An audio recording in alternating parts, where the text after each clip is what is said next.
Please like, subscribe and press bell icon for all notification. X ने एक sequence दे रखी है जो पॉजिटिव रियल वैल्यूड सीक्वेंस है, यानी कि इसकी जो टर्म्स हैं वो पॉजिटिव रियल नंबर्स हैं। हमें बताना है कि इसमें से कौन सा ऑप्शन ट्रू होगा। तो पहला ऑप्शन को चेक करते हैं, limit of this sequence is positive. तो हमें एक पॉजिटिव टर्म सीरीज हम कंसीडर कर लेते हैं 1/n को।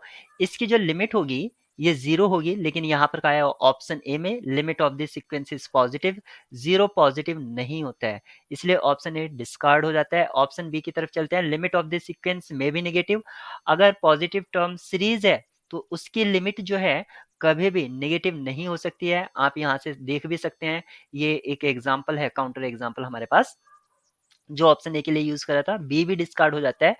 ऑप्शन सी चेक करते हैं, there is a subsequence of this sequence which has positive limit. अगर हम एक सबसिक्वेंस इसी का कंसिडर कर लें 1/n+1, तो इसकी जो लिमिट है वो फिर से 0 है, लेकिन यहाँ पर कहा है विच हैज पॉजिटिव लिमिट।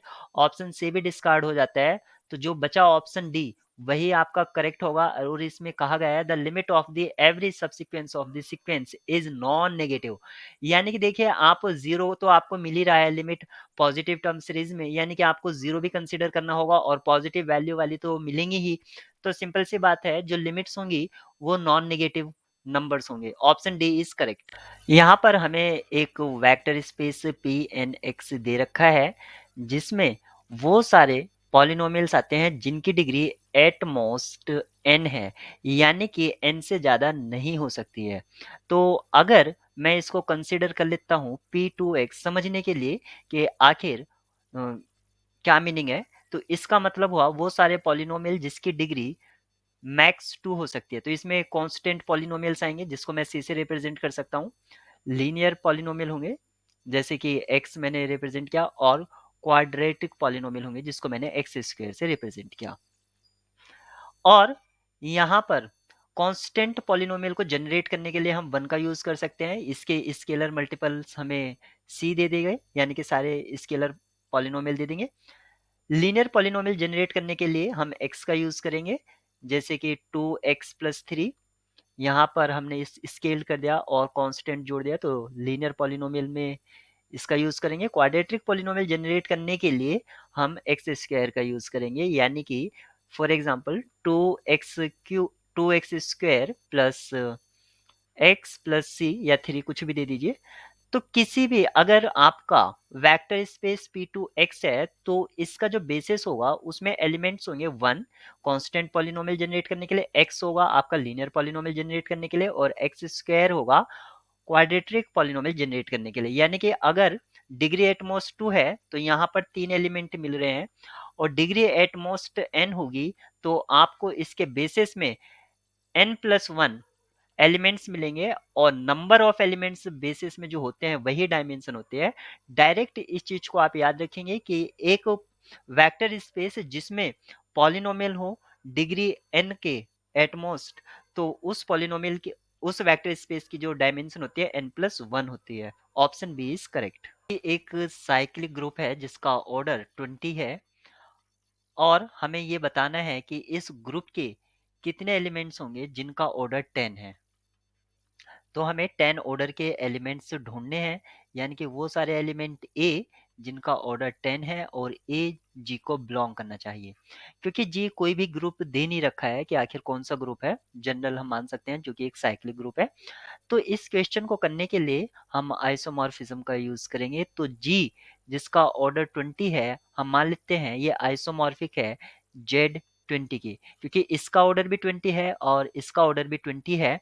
अगर ये आइसोमॉर्फिक है तो जितने ऑर्डर के एलिमेंट जी में हैं उतने ही ऑर्डर के एलिमेंट Z20 में भी होंगे, और हमें देखना है कि 10 ऑर्डर के एलिमेंट Z20 में, क्योंकि 10 जो है वो 20 को डिवाइड कर रहा है, इसलिए number of elements of order 10 equal to होंगे 510 के। और 510 की वैल्यू निकालने के लिए हम इसको लिख सकते हैं 5 2⁻1 इंटू 5⁻1, और आइलर 5 फंक्शन का हम यूज करेंगे। तो इसको लिखेंगे 10 इंटू 1 - 1/2 1 - 1/5। इसको सिंप्लीफाई करके आपको मिलेगा आंसर 4। ऑप्शन बी करेक्ट होगा। यानी कि जी में 4 एलिमेंट ऐसे होंगे जिनका ऑर्डर 10 है।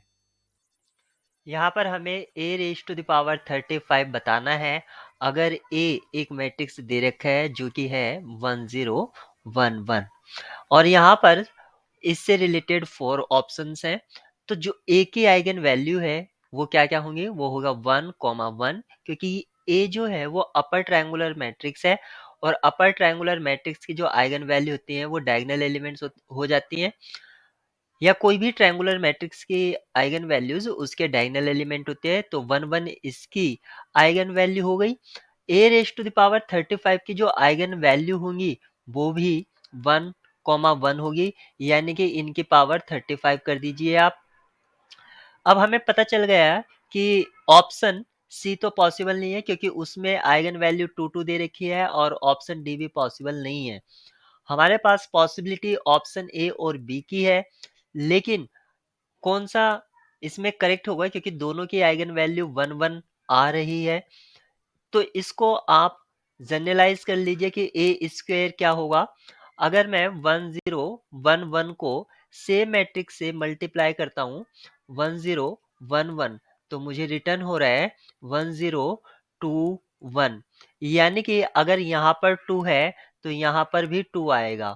इस तरह से अगर ए रेज टू द पावर में 35 निकालूंगा तो कहीं ना कहीं मुझे यहाँ पर 35 मिलेगा। ऑप्शन बी आपका करेक्ट होगा क्योंकि यहाँ पर 35 इसमें है। तो यहाँ पर हमें W एक सब स्पेस दे रखा है या वेक्टर स्पेस है। रियल स्क्यू सिमेट्रिक मैट्रिसेस इसमें कंसिस्ट करती हैं।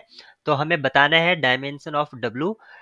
रियल स्क्यू सिमेट्रिक मैट्रिक्स का अगर स्ट्रक्चर देखते हैं तो डायगोनल एलिमेंट्स 0 होते हैं, यानी कि आप इसको बाय थ्योरी भी पता कर सकते हैं क्योंकि स्क्यू सिमेट्रिक मैट्रिक्स के लिए ए आई जे इक्वल्स टू माइनस ए जे आई, यानी कि ये कंडीशन होना जरूरी है, यानी कि ट्रांसपोज का जो एलिमेंट्स होता है वो नेगेटिव होना चाहिए।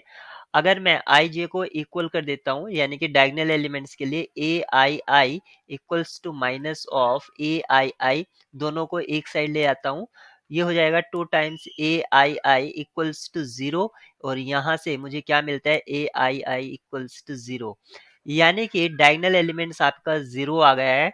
अगर किसी भी रियल स्क्यू सिमेट्रिक मैट्रिक्स जिसमें डायगोनल एलिमेंट्स आपके 0 हैं इस तरह से, तो हम कितनी एंट्रीज पर फ्री हैं ये हमें डायमेंशन देगा।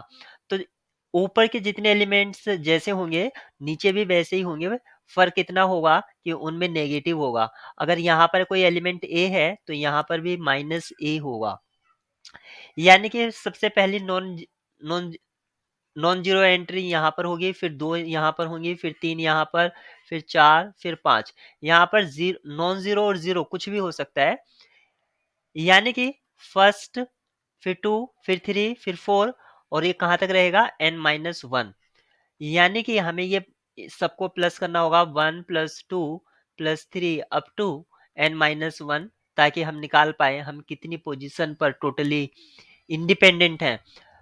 n-1 नेचुरल नंबर का सम, ये n-1 into n divided by 2 और इसको अगर हम सिंप्लीफाई करते हैं तो n square minus n divided by 2। Option C आपका करेक्ट होगा। तो यहाँ पर हमें डिफरेंशियल इक्वेशन निकालनी है बाय एलिमिनेटिंग आर्बिट्रेरी कांस्टेंट।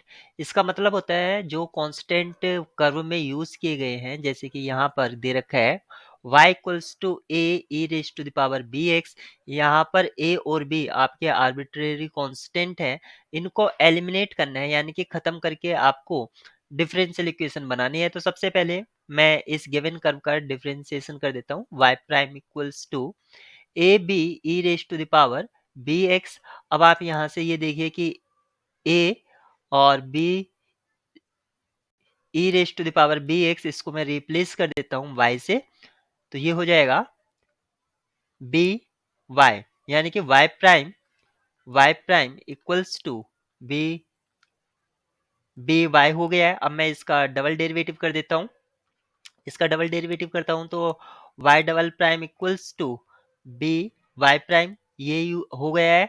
और इस वाली इक्वेशन से, प्रीवियस इक्वेशन से मैं इसमें b की वैल्यू रख देता हूँ, यानी कि पहले मैं इसको लिखता हूँ y double prime minus B y prime equals to 0 और b की वैल्यू अब मैं इसमें यहाँ पर पुट करता हूँ, तो ये हो जाएगा y double prime minus y prime 1/y,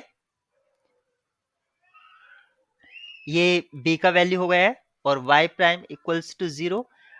अब मैं इसको रीराइट कर सकता हूँ, y prime minus 1/y y prime square equals to 0, और अगर मैं इसको in terms of d2y upon dx2 minus 1/y dy upon dx square equals to 0, अगर मैं पूरी इक्वेशन को y से मल्टीप्लाई करा देता हूं तो मुझे क्या मिलेगा, y d2y dx2 minus dy upon dx equals to 0, और ये स्क्वायर भी रहेगा। अब आप मैच कीजिए, ऑप्शन ए आपका ट्रू होगा। यहाँ पे हमें वो बताने हैं एलिमेंट्स जिनका ऑर्डर 3 है और direct product Z9 cross Z3 में। अगर कोई एलिमेंट ए बी हम मान लेते हैं जो इस डायरेक्ट प्रोडक्ट में बिलोंग करता है, उसका ऑर्डर हम कैसे निकालते हैं, सबसे पहले ये देखते हैं। अगर हमें इस एलिमेंट का ऑर्डर निकालना है तो ऑर्डर ऑफ दिस एलिमेंट ये इक्वल होता है एलसीएम ऑफ इंडिविजुअल ऑर्डर, यानी कि order of A comma order of B, यानी कि हमें इसका ऑर्डर 3 चाहिए। इसका मतलब हुआ हमें एलसीएम 3 चाहिए। अब एलसीएम 3 कब कब आ सकता है, यानी कि ऑर्डर ऑफ ए यहाँ पर अगर 1 हो और ऑर्डर ऑफ बी आपका 3 हो, तब आपका एलसीएम यहाँ पर 3 आ सकता है। तो एक पॉसिबिलिटी तो ये हो गई, या आपका यहाँ पर 3 हो और सेकंड पोजीशन पर 1 हो, या दोनों ही पोजीशन पर 1 1 हो। क्योंकि ए जो है वो आपका एलिमेंट ए जो है वो Z9 से आ रहा है और एलिमेंट बी जो है वो Z3 से आ रहा है। तो हमें सबसे पहले ये देखना होगा फर्स्ट केस के लिए कि ऑर्डर ए के कितने एलिमेंट Z9 में है, 1 के, तो 1 होगा। और ऑर्डर 3 के अगर हमें देखना है Zn में के ऑर्डर के कितने एलिमेंट हैं, तो आप निकाल सकते हैं 5k से। कंडीशन ये है कि k डिवाइड करना चाहिए n को, अगर k n को डिवाइड करता है तो k ऑर्डर के 5 के एलिमेंट होते हैं। तो ऑर्डर 3 के हम यहाँ पर चेक कर रहे हैं, ऑर्डर 3 के Z3 में कितने एलिमेंट होंगे, तो हम निकाल सकते हैं 5 3 से, और 5 3 की जो वैल्यू होती है वो 2 है, तो इसमें 1 और यहाँ पर 2, फाइनली आपको कुल मिला के कितने एलिमेंट मिलेंगे, 2 एलिमेंट्स यहाँ से मिलेंगे। इसी तरह 2 एलिमेंट आपको सेकंड पोजीशन से मिलेंगे, और यहाँ से कितने मिलेंगे, 2 इंटू 2 यानी कि 4 एलिमेंट मिलेंगे। तो टोटल कितने हो गए, 4 यहाँ और 4 यहाँ, 8 एलिमेंट्स ऐसे होंगे जिनका ऑर्डर 3 होगा। Option B correct.